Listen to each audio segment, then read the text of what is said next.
What is going on, everyone? I am Dane Peterson, and I am here to give you some free and basic real estate research tips using your local property appraiser website. So right now we're standing right outside of my local property appraiser building. But the great thing is that nowadays you can access most, if not all, of this information right from the internet. But first things first, what is the property appraiser and what is it that they do? To keep it simple, they're your local authority that assigns and determines values for your tangible property based on improvements and your property's characteristics. Those values are then used to calculate property taxes. As a landlord, rehabber, and realtor, I use these websites daily because of the amount of public information that you can get from them. And that's exactly what I plan to show you. So if you get any value from this video, please smash that like button, hit that subscribe button down below. Now let's jump online and show you exactly how easy this information is to get. All right, folks, we are focusing on Bexar County, Texas today, better known to some as the county seat for San Antonio, Texas. And this one hits home for me, being that I was born in Texas, so shout out to all my Texas folks. But what we're doing here is we are going to show you how to be doing some research on some property here in the area, and we're going to show you the property appraiser site. But first things first, I always head over to Wikipedia and the actual county website when I want to start getting to know an area. I'm going to be coming at this from the point of view as a real estate investor because that's what I do full time each day. But if you're a homeowner, you're just somebody trying to understand how to look up some information on your own house, this information will be applicable to you as well. So sit back, enjoy. I hope you are able to gain at least one piece of knowledge out of this. And if I don't cover something that you think was important, or maybe I missed something because this is your hometown and you are always on these sites and you know a better way to navigate this, throw it in the comments for others to see. I am not sure how long it'll be before I get back to doing Bexar County, as I want to hit a lot of the big towns throughout the nation. So let's get right into it. So Bexar County, Texas, like we just said, is the home of San Antonio, Texas. So as you can imagine, very high population. There is going to be a lot of properties that we can be dealing with. But the first thing I like to do when I'm getting to know an area, if I'm newer to it, is just get to know a little bit about the demographics and the area that I'm going to possibly be investing in a home in, or possibly moving to, getting to know. So I like to know about the population. I like to look at consensus numbers, see whether population is going up or going down, as that might determine if it's an area I want to buy a house in. But what I'm going to do here is over on the left-hand side of the Wikipedia page, I'm actually just going to click on communities because that's going to be the closest thing related to the real estate information that I want. When I go under communities, I can get a lot of information. As you can see here, it's giving us some adjacent counties listed right above it. It's got cities that are listed, towns that are going to be part of this, census designated areas, and just a whole lot of information like we were talking about. Here are your demographics. Here over here on the right hand side, your historical population. And so you can see just over the past decade, there has been quite a lot of growth to the San Antonio area. I think we know as a whole, a lot of people have moved down to that southern Texas area.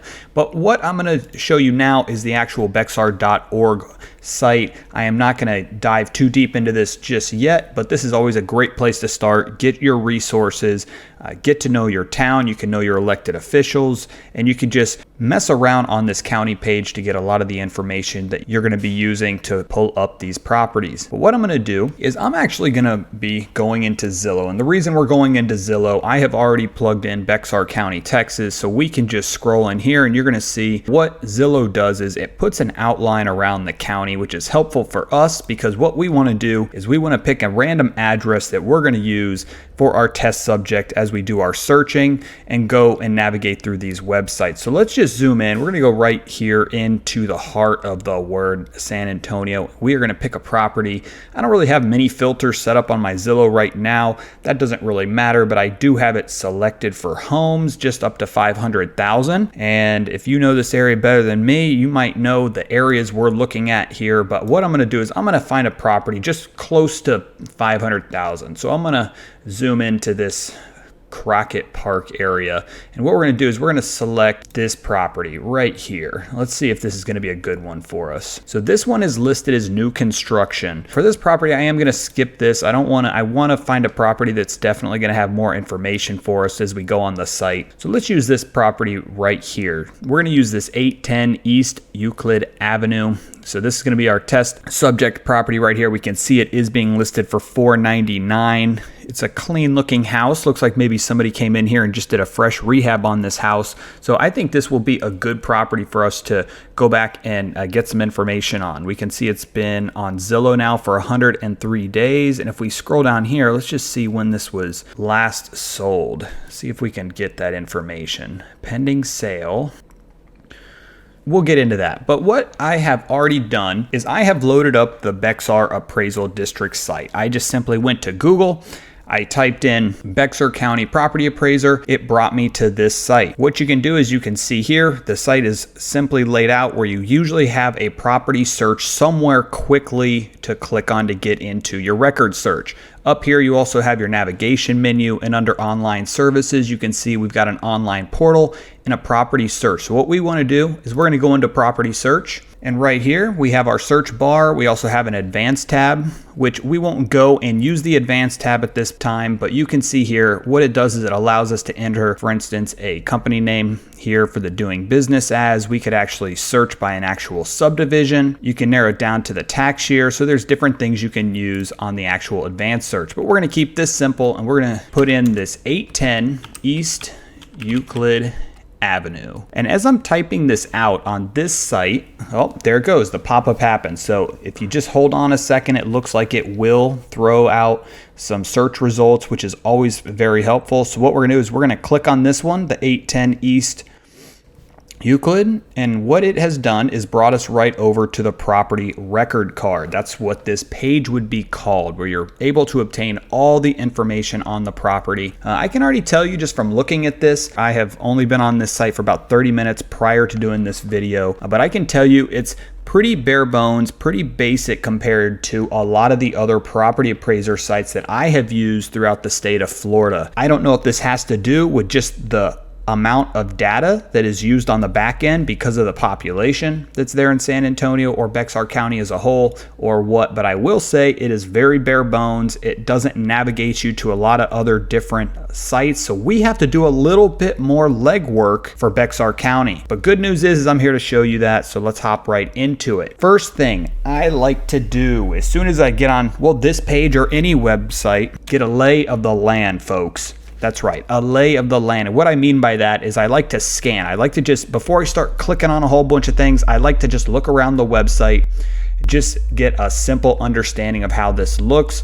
So you can see here we got these little drop down menus. On the top right, we have this expand all, collapse all. You have the details right here, which the details is what we're already on. This is the details page.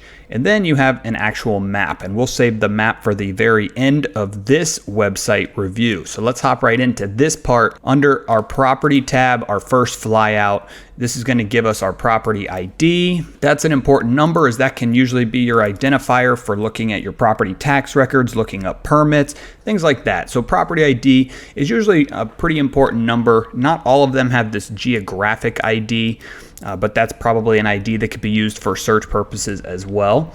Over here, the legal description, this one's important to take note of. If you are writing a contract out saying you're selling your property, maybe you're buying a property, on the contract, typically you have the address and you have the legal description. The legal description right here you'd want to include on your purchase contract, just so that a title company or an attorney's office is able to make sure they are working 100% with the correct property. A property like this one, for instance, where we have a direction such as east, that can mess up a file if there is an 810 Euclid Avenue that exists in the same town. So that's why legal description is important. Going the rest of the way down here, you can see we have zoning listed as R6. R, I take it, stands for residential. One thing we're not going to know without, digging further into this county records is what all the actual zoning classifications mean. If you start to use a lot of property appraiser sites, you will start to get a feel for the way these work and some of the acronyms that are used. For instance, if this was RM, I would would be thinking it's a residential multifamily property. But we can see over here it does say it's a single family for our property use. Down here, protest, I'm not really 100% sure what that is. First time seeing that on a property appraiser site. But hey, we don't have anything listed there, so that's good news. Location, this is the actual property address. Usually below that or right around there, you're going to see what the actual mailing information is for the property owner, because this property owner might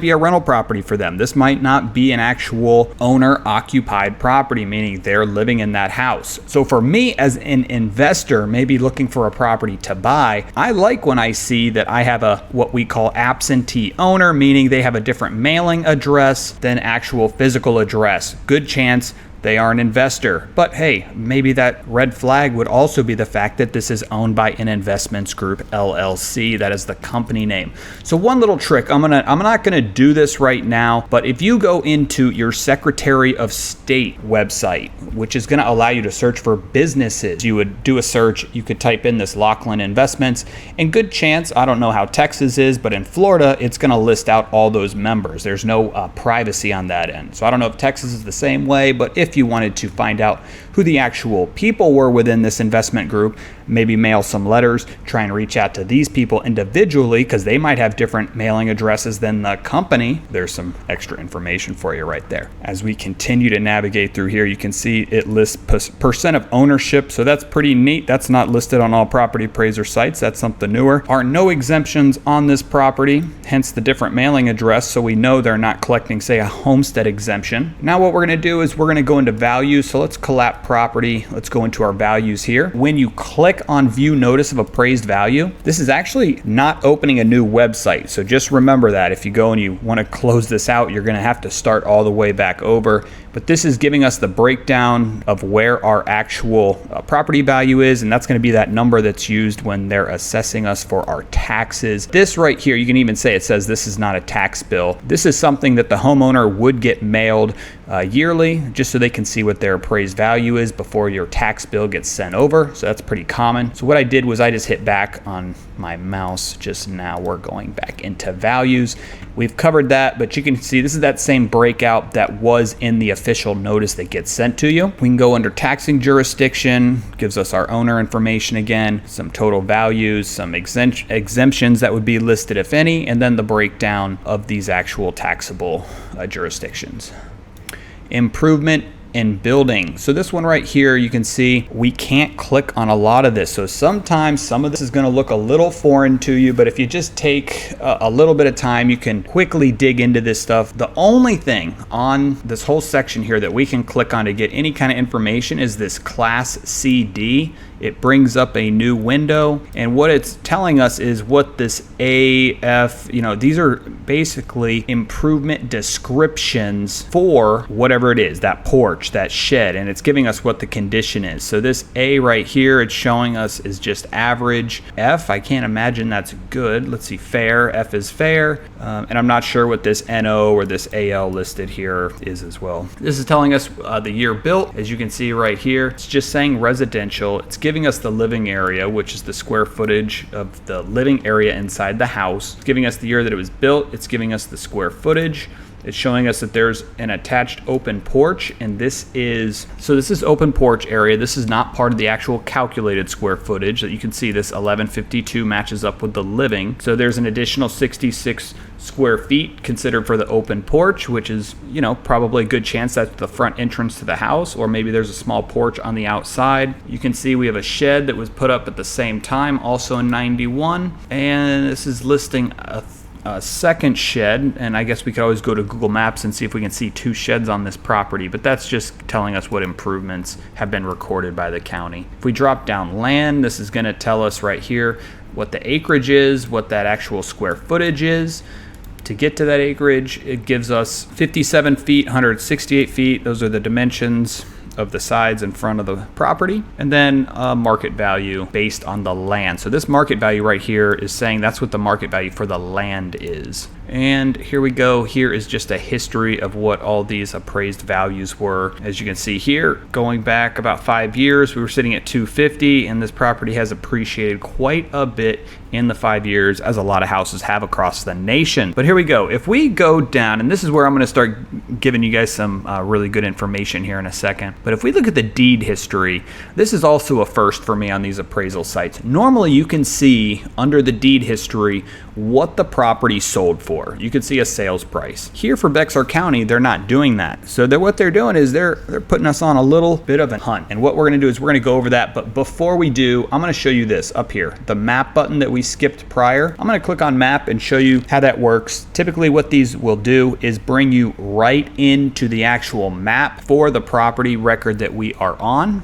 And you can see that's what's happening right now. I usually just take my hand off the mouse and give it a second, because sometimes these map sites can take a minute to load. So it looks like we're loaded up, and you can also navigate on this map. So you can see up on the top right over here, there's this little miniature box. Well, you can see that the crosshair of my mouse changes, and you could take this and you could just drag it around and drop it in a different area. So if you want to navigate this map, there's different ways to do it. I'm just scrolling out right now. But what I like about their map, which I wasn't expecting this because of how bare bones the rest of the search site is, what you can do is you can scroll in and you can just click on one of these properties and it's going to give us that information. We've clicked on this one. It gives us a little flyout of the property information, and then I can click right into property detail and it brings us right over to that property card. I'm going to click back so we can go back into that same property that we were already looking at on Euclid.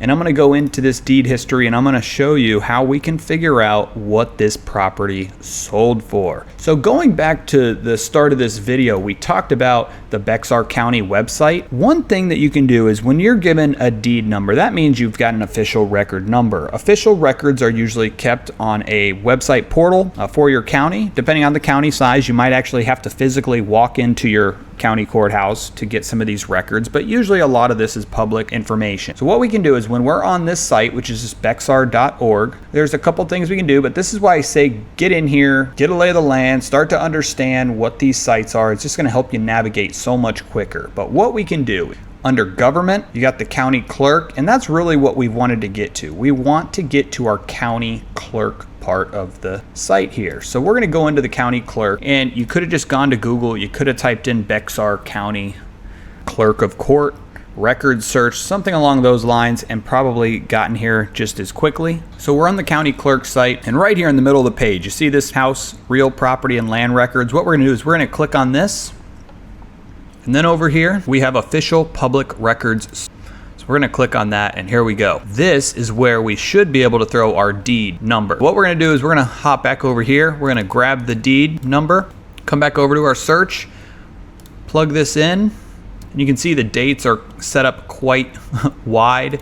We're just going to leave it at that, and we're going to search, and here we go. Helen Morales, that's probably who the previous owner was, being that that's the grantor. The grantee is our current owner, the Laughlin Investments, and you can see it's highlighted what we had searched. We're just going to click into this, and it's going to bring up a copy of the deed, folks. And here we go. Check this out. Deeds, something you need to know about these. This is an officially filed document. What we can see here is this $10 is something people will do to help save on closing costs, because typically the number that shows up on your deed is that same number that's going to be used to calculate doc stamps on a deed when you go to sell the property, or I'm sorry, when you're filing this deed and it's being calculated by the title company.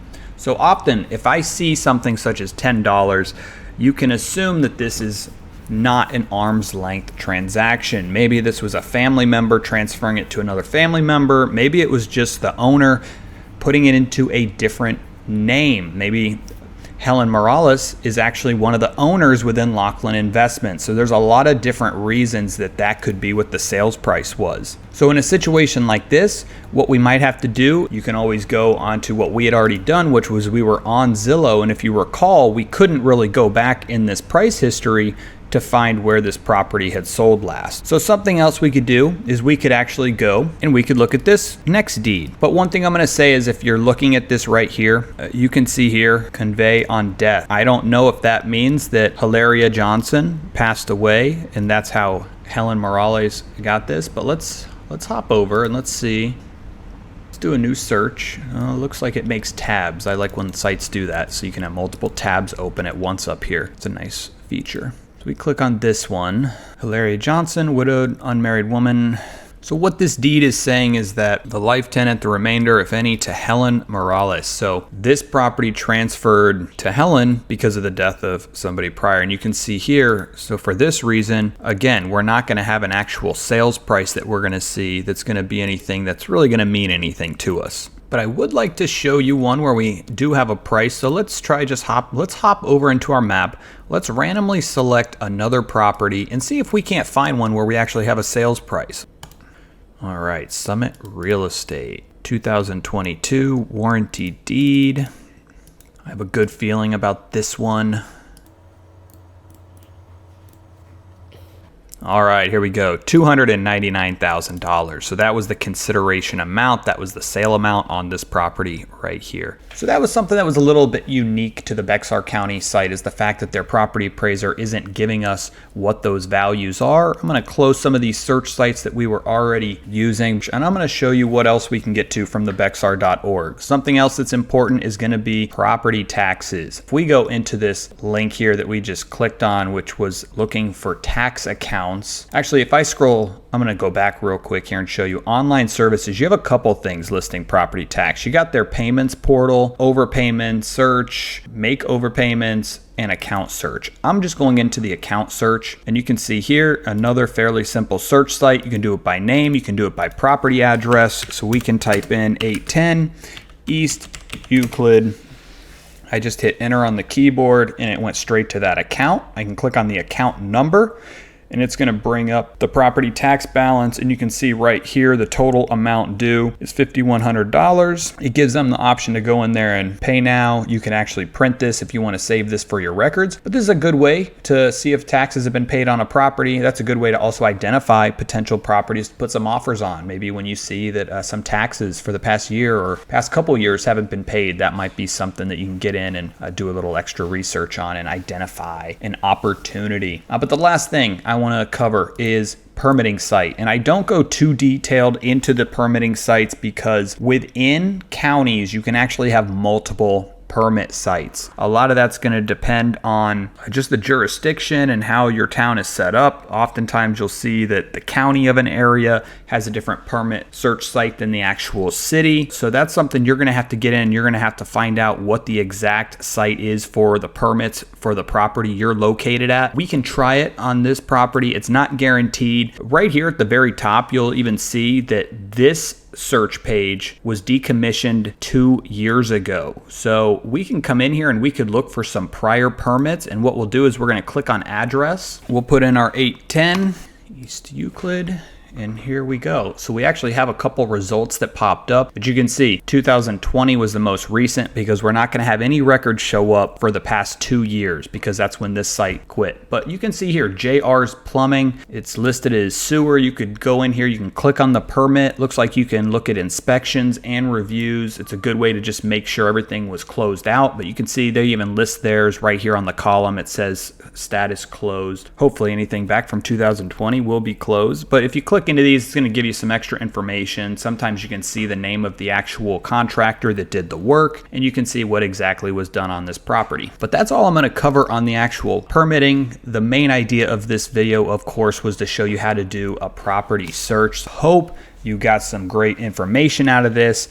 And again, if you saw that I missed anything covering this video that you think might be helpful to others, make sure you throw it in the comments section. And if there's another county here in Texas you would like me to cover that you think would be beneficial, make sure you throw that in the comments as well. Thanks for watching, and good luck on your property search.